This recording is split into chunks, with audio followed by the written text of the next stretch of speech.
Out of all the games that anyone could have chosen to make a battle royale from, you know, the big shooty blast, the high stakes, the fast-paced action, and the knowledge that it's you versus the world, and 99 other people want you dead.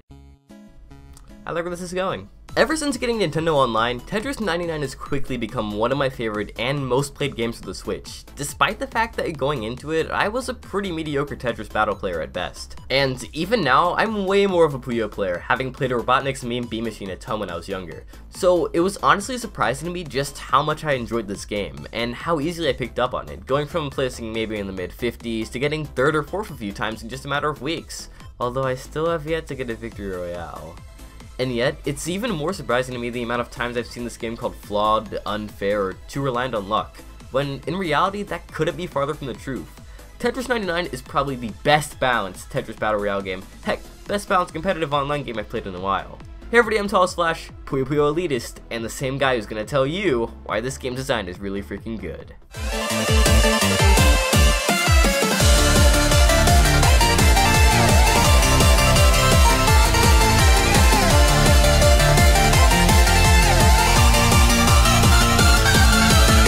So for those of you who aren't that familiar with this game, for lack of interest, a Switch, Nintendo Online, or for fear of this, Tetris 99 is really just a game of Tetris, but with the battle formula added in.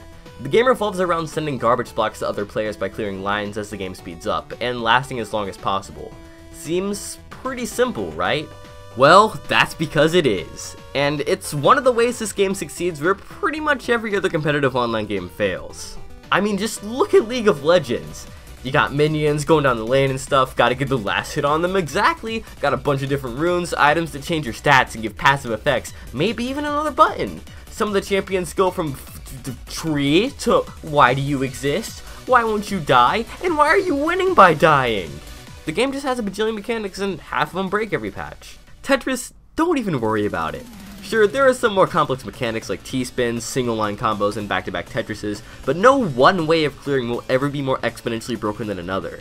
They're all tied to the same two objectives every player will have while playing this game: attack and defend.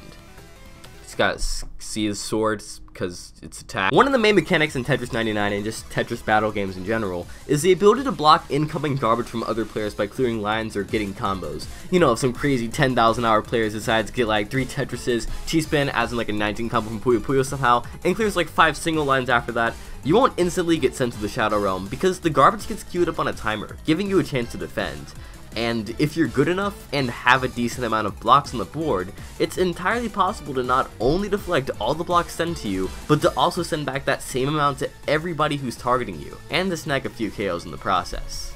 This gameplay system is perfect in design, because in a situation where you can get completely steamrolled by the world, you have a chance to come back and succeed from it, because the game rewards pre-planning and quick thinking. Yeah, keeping your board as clean as possible means you'll stay at the bottom longer, but when Wumbo decides to fill up your screen while playing with backwards Joy-Cons, mate, you are fucked. So having enough pieces on the board to defend against a big attack at any given time is pretty much an essential in the beginning and middle of most games. And every player has the same access to the same infinite number of Tetriminos, with a multitude of combos and builds. It's just choosing the right ones at the right times that matters, because each way has its own unique advantages and disadvantages. Tetrises are pretty easy to set up, and they'll send a decent amount of garbage in return, but they leave a requirement for an eyepiece exactly, while T-spins are a lot harder to set up properly, but will send the same amount as a Tetris in half the height.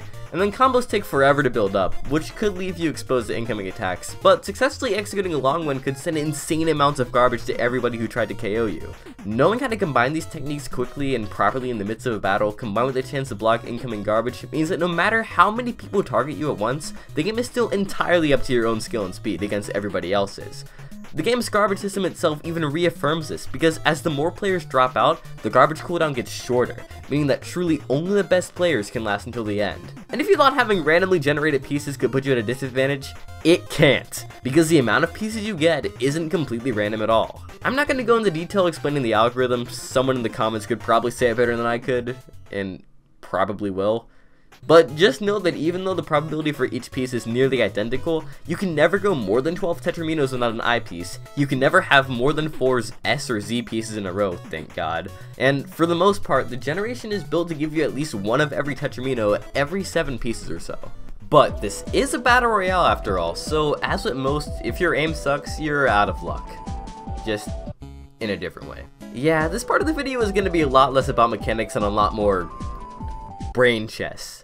Because the way the targeting system is set up in this game is pure genius. Like Light Yagami and Norman level genius. It's got IQ. Like 7 of them. So to start off, every player is defaulted to random in order to fairly match targets, since the game has no elo ladder. So if you're in the lobby, you're fair game to new players, casuals, and people who play with like 500 APM. But it's okay, because so is everybody else. However, this would come with a pretty major drawback, which is yet again the possibility of this. Which would suck. Unless they didn't already have that in mind with attacker mode. So if you're being bombarded by 3 players at once, you can use all 3 of their garbage lines against them, but times 3. By targeting attackers, the output of your lines isn't divided by the number of people you're targeting, it's multiplied. So for newer players in a pinch, this gives a reliable option to turn defense into a pretty powerful attack. The only problem is though, if everyone targeted attackers and they were all relatively the same skill level, you could end up with endless battles of players sending and clearing 10 lines to each other over and over and over again. But this is where KO targets come in, where players are given the option to target people who are about to top out, helping push forward natural selection and make sure the people who are gonna die, stay dead. Keeping the game shorter. This works because to have a better chance of winning, you'll want as many badges as possible. Badges basically increase the amount your clears are worth by a small amount, and every time you KO a player, you'll get their badge shard as well as every other badge they've collected, meaning that people who are good at the game will be heavily rewarded too. But, yet again, this is also a double-edged blade. Frickin' everything wants to kill you because we have the badges targeting system, which you'd think would be kind of counterintuitive. I mean, who would want to target the best player in the lobby with the most kills and go into fights with an obvious disadvantage? The best players would target the best player in the lobby, because usually players who are gods at the game will have higher confidence in their ability to win an uphill battle, and with a reward that could win you the game, if you're skilled enough, the risk means almost nothing comparatively. And if you're not, natural selection time! But the system also kind of solves a skill gap in a way, where higher skilled players will fight higher skilled players automatically, while lower skilled players can still defend heavy attacks easily and hold their own. It doesn't matter if you're a defensive player, an aggressive one, use a mix of both. No one playstyle is better than the other by default. In certain situations, yeah, some are better than others, but just knowing when to use that comes all with improving and learning about the game. Tetris 99 is far from an easy game. Because level 1 players can get put into a game with people who have hundreds of hours of experience, there will always be someone both better and worse than you. There's no possibility of getting stuck in an elo hell where all you play against are noobs all day, bored out of your mind, but at the same time there's no elusive challenger ranked Tetris 99 that's super sweaty and impossible to win at either. The challenge is always on the same level no matter what, because the game's biggest challenge is your own level. Because at the end of the day, you'll only get as far as your skill, and maybe a little bit of luck will take you. Tetris 99 is probably one of the games I would have least expected to exist ever. I mean, let's be real, if you posted anything about a Tetris Battle Royale game 2 years ago, you'd get called fake and gay, and then the Reddit mods would remove your discussion post for not being discussion-y enough. But despite how obscure of a concept it is, I can easily say that out of every Battle Royale game I've ever played, ironically, Tetris 99 is the only one that ever got the balance right. So to everyone who still thinks this game is unfair, get good. Hey everyone, that's all for today guys. I hope you enjoyed the video. If you did, be sure to let me know by dropping a like down below. It really helps support the channel, and just knowing you guys like something I made makes me pretty happy. And if you're new here and want to stick around, don't forget to smash that squishy red subscribe button for more. And while you're at it, you could also drop a suggestion in the comments for what you want to see next. Speaking of more, I have the greatest video I have ever made, hands down, covering the Katamari games on a new series called Flash Bros, co-hosted by my good friend Mayor of Smashville. So if you're interested, be sure to check it out in the end card thing somewhere on the screen. Thank you all so much for watching, and until next time, I'll be back in a flash.